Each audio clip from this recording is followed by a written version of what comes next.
Assalamualaikum warahmatullahi wabarakatuh. Perkenalkan, nama saya Muhammad Ainul Yakin. Saya dosen Universitas Nurul Jadi Python Probolinggo. Pada video ini fokus pada implementasi dari salah satu tridharma perguruan tinggi, yaitu pengajaran. Akan ada dua aktivitas. Yang pertama tentang mata kuliah saya. Yang kedua, nantinya akan ada simulasi micro teaching pembelajaran dengan menggunakan media Zoom Meeting. Yang pertama, mata kuliah yang saya ampu adalah pemrograman web 2. Mata kuliah ini adalah mata kuliah pilihan yang jumlah SKS-nya adalah 3 untuk semester 7. Meski mata kuliah pilihan, mata kuliah ini cukup penting karena mahasiswa rata-rata berbasis website dalam implementasi skripsinya. Sistem pembelajaran yang saya gunakan adalah berbasis DIE, Delivery Interactive Assessment. Pemrograman web 2 menggunakan Django dengan penerapannya. Alasannya menggunakan Django. Pertama, Django merupakan framework atau kerangka kerja sehingga dalam membuat website lebih cepat, lebih efisien karena sudah disiapkan beberapa fitur-fitur di dalamnya atau disebut dengan berbasis PIP atau disingkat dengan Python Installation Package. Kedua, Django ditulis dengan menggunakan bahasa pemrograman Python yang notabene-nya merupakan bahasa programan yang mudah dipahami dibandingkan bahasa lain.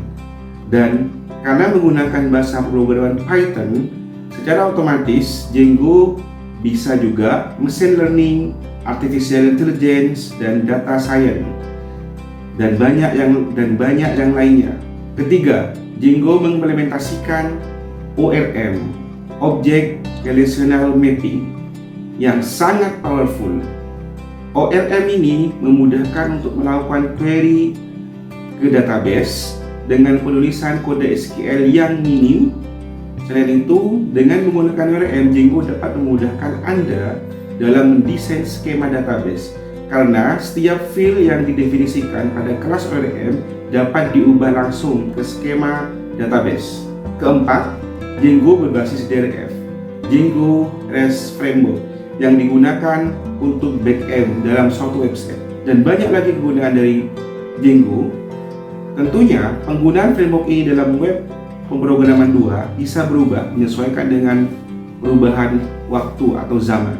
Rincian pembelajaran yang akan kita tempuh dalam satu semester adalah cara instalasi pada perangkat framework Django, desain template web framework Django, admin panel dan database web framework Django, CRUD dasar framework Django, controlling database web framework Django, hasil user rule based permissions dan autentifikasi web framework Django, sistem emailing pada web framework Django, deploy web framework Django, backend web framework Django, web Django yang berkolaborasi dengan data science, aplikasi Django yang terintegrasi dengan data science, sehingga capaian mata kuliah ini adalah setelah menyelesaikan mata kuliah pemrograman web 2, mahasiswa dapat merancang pemrograman web berbasis framework Django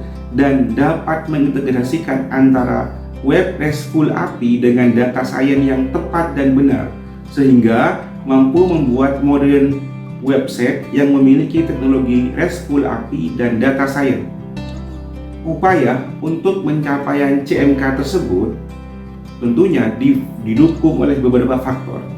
Yang pertama adalah grup Telegram dengan mahasiswa sebagai media komunikasi dan tanya jawab di luar kelas. Selanjutnya, LMS atau disebut dengan Learning Management System milik UNUJA sebagai kontrol penugasan, modul materi, dan administrasi yang akan diserahkan oleh UNUJA. Ketiga, menggunakan media YouTube sebagai pengingat praktek pada kelas sehingga pembelajaran tidak tergantung pada ruang dan waktu. Model pembelajaran yang saya gunakan berbasis SCL atau disebut dengan student centered learning, suatu model atau metode atau pendekatan pembelajaran yang menempatkan mahasiswa sebagai pusat dari proses pembelajaran mengajar, sehingga akan mengembangkan minat, motivasi, dan kemampuan individu menjadi lebih aktif, kreatif, inovatif, serta bertanggung jawab terhadap proses pembelajarannya sendiri. Bukan hanya model tersebut yang saya gunakan, akan tetapi saya juga menggunakan model PBL dalam bentuk asesmen atau disebut dengan Project Based Learning, di mana pada pertemuan ke-13 dan ke-16 mahasiswa akan mendapatkan proyek secara kelompok sebagai salah satu tolak ukur kemampuan mahasiswa. Referensi utama yang saya gunakan menggunakan buku saya sendiri, yaitu adalah buku Ajar Pemrograman Web, kemudian buku Ajar Pemrograman Web Django. Mungkin sekian dulu dari saya terkait tentang mata kuliah yang saya ampu. Selanjutnya akan ada simulasi pembelajaran dengan menggunakan media Zoom. Sekian dari saya, kurang lebihnya minta maaf. Assalamualaikum warahmatullahi wabarakatuh. Baik, Assalamualaikum warahmatullahi wabarakatuh. Waalaikumsalam warahmatullahi wabarakatuh. Pada pertemuan kedua ini kita akan membahas lebih detail dan bagaimana cara menggunakan sebuah aplikasi dan bagaimana cara menginstal aplikasi secara benar dan tepat. Ya, pada pertemuan ini langsung pada on praktek. Jadi praktik dari awal sampai selesai menghasilkan sebuah aplikasi yang jadi. Baik, sebelumnya saya ingin tanya teman-teman semuanya di sini, bagaimana kabarnya? Alhamdulillah baik, Pak. Semuanya ya, alhamdulillah semuanya. Alhamdulillah ya. Juga baik, ya mudah-mudahan tetap semangat untuk mengikuti pembelajaran yang akan berlangsung ini. Baik, langsung saja to the point. Saya akan izin untuk share screen.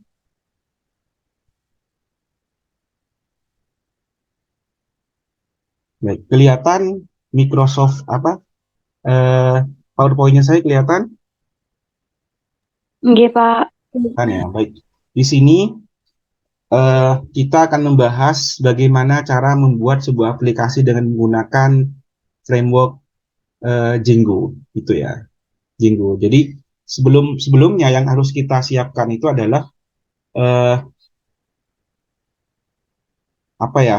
beberapa yang harus diinstal dan beberapa yang harus kita gunakan di laptop kita gitu ya. Jadi kalau spesifikasi laptopnya ini bebas, Pak. Ini enaknya Django, beda dengan Android. Django itu sangat ringan sekali dan Django ini biasanya itu space yang diambil di Django itu paling besar pertama kali install itu tidak sampai 1 MB. Jadi kecil sekali jumlahnya seperti itu. Ada yang namanya ini salah ya, ini bukan ini ada yang namanya apps, start app ya, ini start app. Tinggal kita ubah ini. Jadi ada start project, kemudian ada start app. Jadi satu project itu bisa ada banyak apps. Jadi kalau saya simulasikan, kita membuat sebuah aplikasi 9. Ketika saya menggunakan virtual environment atau dikapsulkan atau dibungkus, maka saya otomatis atau aplikasi ini otomatis akan mengupdate aplikasi atau versi yang terbaru di dalam Django. Itu enaknya. Jadi ada semacam pengkapsulan. Caranya sangat mudah sekali kalau kita mau dikapsulkan. Di sini ada install pip install virtual environment ini. Oke, kita coba copy dulu di sini. Kita sudah diinstal, misalnya. Oke, bukan ini di copy. Kita copy ulang. Ya, atau kalau tidak bisa copy, kita langsung ketik aja.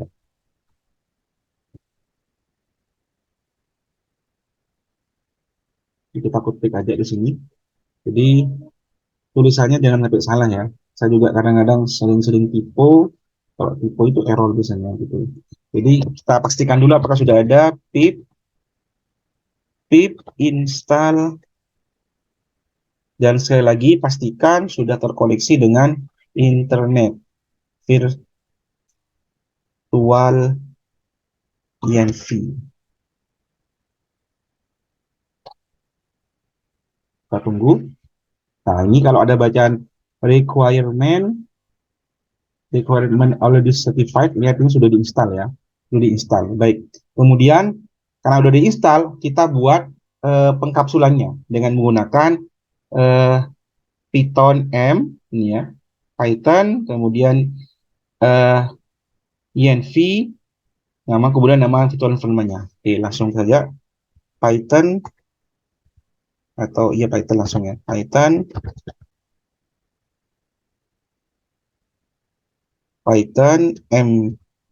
env. Ini namanya bebas ya. Contohnya saya kasih nama, biasanya namanya itu env gitu, namanya env, ini bebas namanya ya, bebas. Bebas namanya ini. Bebas terserah keinginan. Oke, kita langsung. Oke, ini ada yang error masih.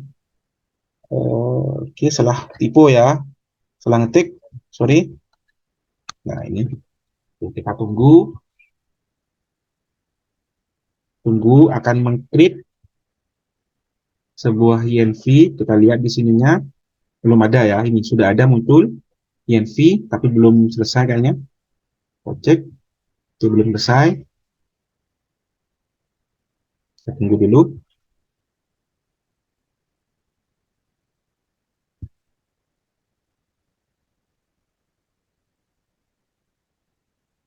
Cukup lama kayaknya. Oke, sudah selesai. Ya, ini sudah selesai.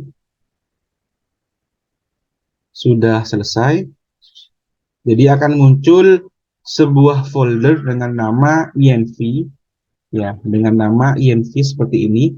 Ini digunakan untuk pengkapsulan atau biar kita mendapatkan versi yang paling baru di sini.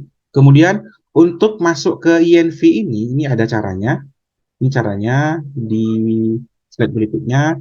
Jadi ada istilahnya source, kemudian nama env-nya apa, kemudian script, kemudian activate.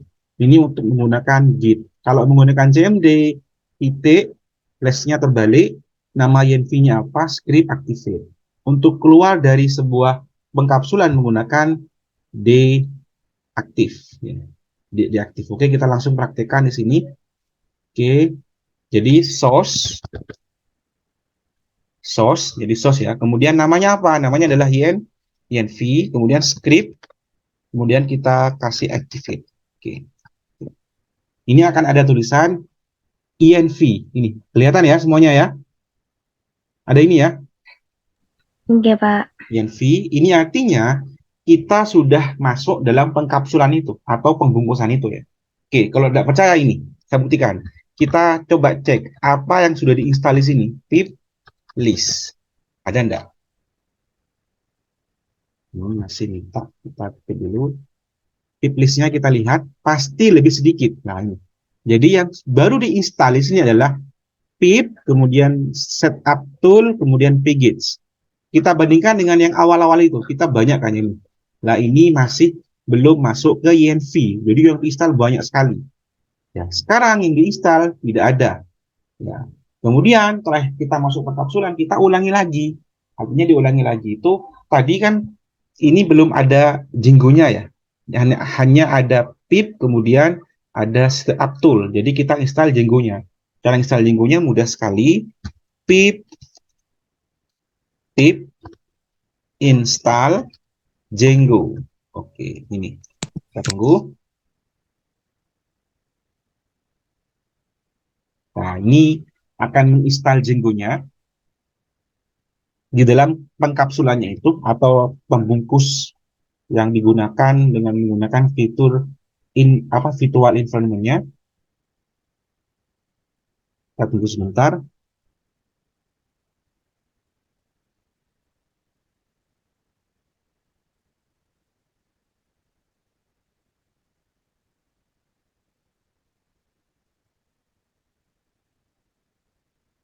cukup lama, dan pastikan lagi sudah terkoneksi dengan internet.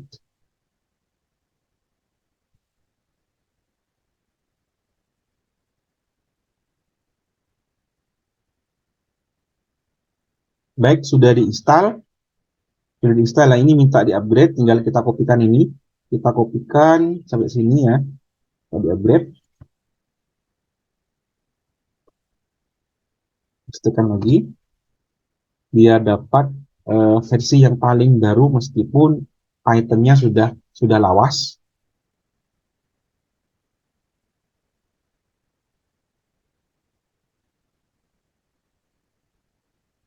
Tunggu lagi sebentar.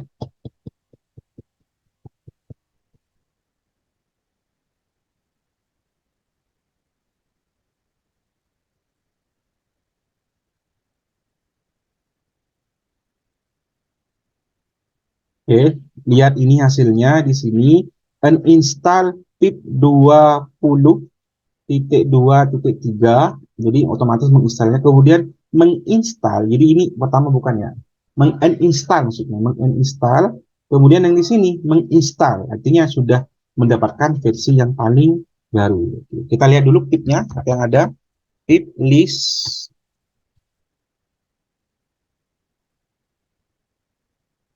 Oke, kita tutup ini. Lihat yang muncul. Nah, akan ada tambahan yang tadi itu cuma ada 3 ya, pgate, kemudian setup, kemudian ada pip. Sekarang ada tambahan lagi, ada Django, kemudian ada Asgrave, ini bawaan dari Django, kemudian ada SQL parser, juga ini base data digunakan untuk pendataannya. Ini sudah muncul. Sekarang sudah beda. Ya. Dan kalau kita jalankan bisa enggak? Oke, kita coba jalankan ya. Cara jalankannya gimana? Tadi kan menggunakan ini ya, Python gitu ya. Juga bisa dipersingkat menggunakan py. Kemudian setelah py minutes py run server. Oke. Tunggu sebentar. Maka otomatis kalau sudah ini akan langsung jalan, akan muncul gambar roket kayak tadi itu. Oke. Masih error, masih belum jalan ya. Masih bawaan usernya, sudah ada bawaan usernya. Jadi kalau sudah ada, kita tidak usah menggunakan migration kalau awal-awal ya, awal-awal. Tinggal di sini kita cara manggilnya sangat mudah sekali dengan menggunakan Python minutes atau py minutes py, kemudian kita tekankan migrate. Nah, migrate. Pastikan tulisannya sama, migrate ya.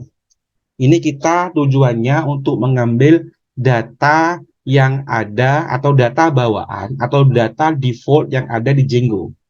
Tekan. Maka akan tunggu sebentar, maka akan ada sebuah apa ya,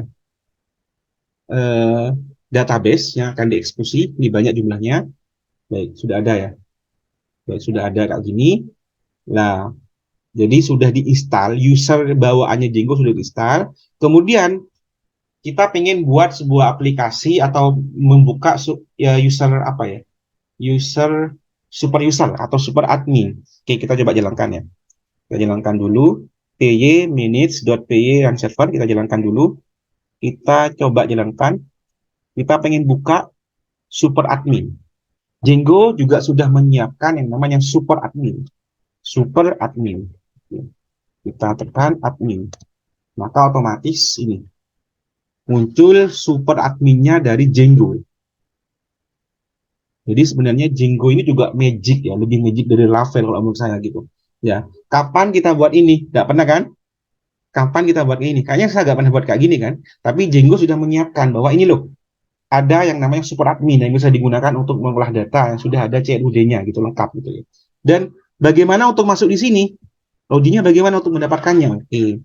Untuk mendapatkan login ini tinggal kita gunakan ini WinPTY. Sebenarnya kalau WinPTY ini digunakan ketika kita menggunakan Windows. Tapi kalau tidak menggunakan Windows atau menggunakan Linux atau menggunakan Mac, kita langsung Python manage.py create server gitu ya.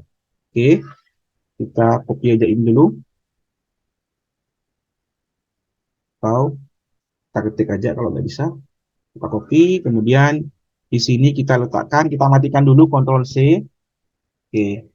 Kemudian kita pastekan ini ya. Kita enter. Oke. Maka otomatis, oke ini ada yang salah, kita ulangi lagi dulu.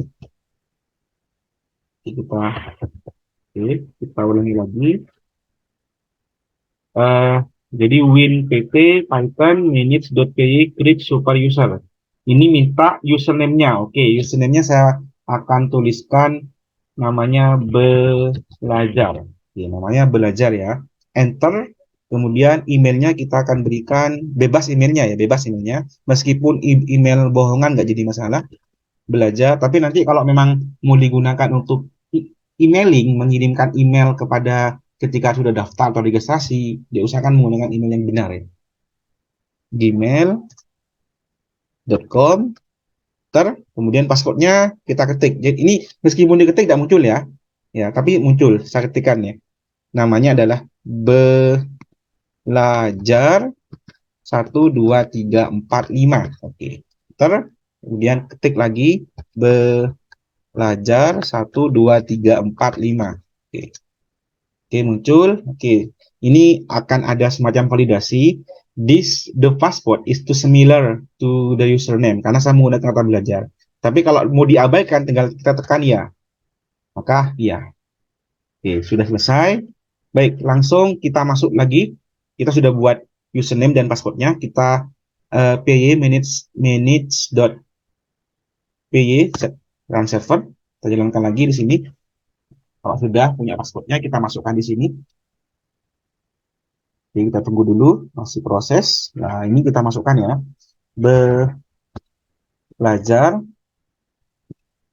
namanya. Kemudian ini belajar 1 2 3 4 5. Oke. Akan ada 2 database. Yang pertama disebut dengan user. Yang kedua adalah groups. Ini. Kayaknya saya belum pernah membuat kayak gini ya. Ada tampilan kayak gini, tidak pernah. Karena ini adalah bawaan dari bawaan dari Django seperti itu. Baik, selanjutnya kita akan membuat sebuah database yang sangat simpel. Database-nya seperti ini mungkin. Jadi ada name, ada phone, ada email, ada create ini ya. Kita buat simpel kayak gitu mungkin, dan modelnya itu menggunakan chat field, length field-nya kayak gini kita buatkan, kemudian namanya seperti ini. Oke, kita kopikan ini aja dulu. Langsung kita akan letakkan ini di dosen. Maka kita ke aplikasi, kemudian kita buat ini, kita buka dosen, kemudian ada model. Jadi kita pastikan yang tadi itu. Untuk lebih mendalam lagi, nanti di pertemuan berikutnya kita akan bahas lagi tentang tipe data dalam sebuah Django, tapi tidak jauh beda ya. Jadi kita di sini kita berikan nama adalah customer, nama tabelnya customer. Kemudian ada name, kemudian ada phone ini. Oke. Ingat, kalau kita belajar tentang Python, pasti identik dengan indentasi ya. Indentasi itu artinya apa, Pak? Ini kalau kayak gini salah, ya? Salah. Kenapa salah? Itu tidak indentasi. Indentasi itu apa ya? Parent itu lebih ke dalam, ketika child itu lebih menjorok, itu disebut dengan indentasi. Itu bahasa Python secara umum sebenarnya. Oke, sudah ada ya. Ada admin, ada name, kemudian ada phone, email, ada ini, ada date field ya. Kemudian ini, jadi database-nya itu kita tidak usah repot-repot membuka sebuah XMPP kayak atau database admin atau apa eh, cara membuat MySQL menggunakan aplikasi lain, tidak usah. Kita cukup di sini aja di model. Jadi ini di dosen ya. Kemudian setelah ini kita jalankan. Baik, sudah jalan ini ya. Tapi dia minta primary key-nya, nggak jadi masalah, kita abaikan dulu. Langsung setelah selesai kita migrate. Jadi ada masukan baru di migration, kemudian migrate ya. Oke, sudah jalan ini. Baik, sudah jalan. Kita tambahkan sedikit lagi polesan. Polesannya ada di admin, ini masih belum tampil mas ya. Meskipun dijalankan, ini belum tampil. Kita coba jalankan dulu. Run server. Belum tampil nih ya. Karena belum diregistrasi.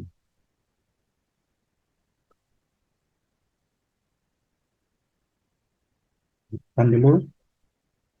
Ini belum tampil masih database yang kita buat. Untuk menampilkan itu kita tambahkan registrasi di sini. Di bagian admin. Di sini admin, kemudian kita panggil dulu. Jadi caranya ini, registrasinya kita panggil dulu di sini. Ini tandanya from titik, kalau titik ini dia ngambil modelnya pada dirinya sendiri, kemudian customer, nama customernya yang ada di sini kita tuliskan. Nah, kemudian di bagian bawah kita registrasi, kemudian kita kopikan dari sini, kasihkan. Oke, sekarang kita cek apakah sudah muncul.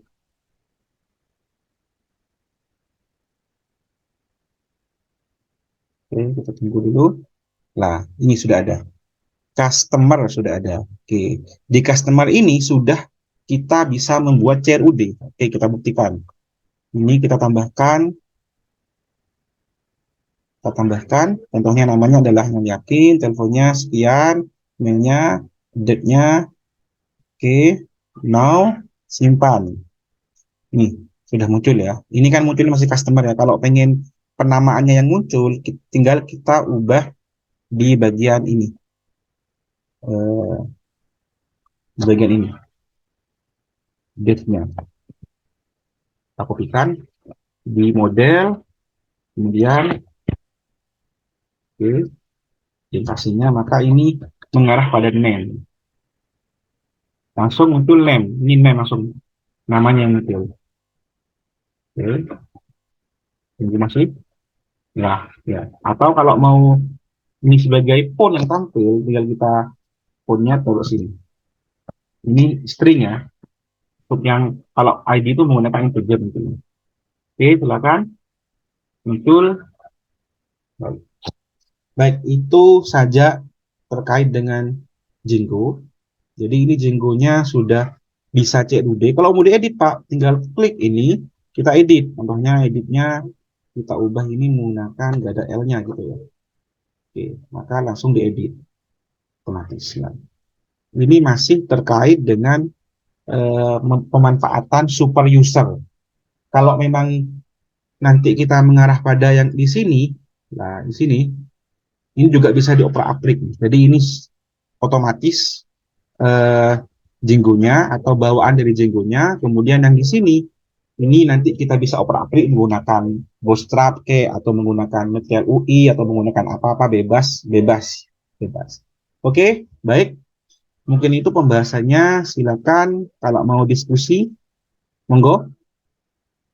Monggo Mas, Mbak, kalau mau diskusi. Ada? Tidak ada ya? Sudah tidak ada. Sudah Baik. tidak ada closing. Pertemuan selanjutnya kita akan bahas lebih detail lagi tentang one-to-one, kemudian bagaimana caranya membuat aplikasi di bagian awal, bukan di super adminnya, gitu ya.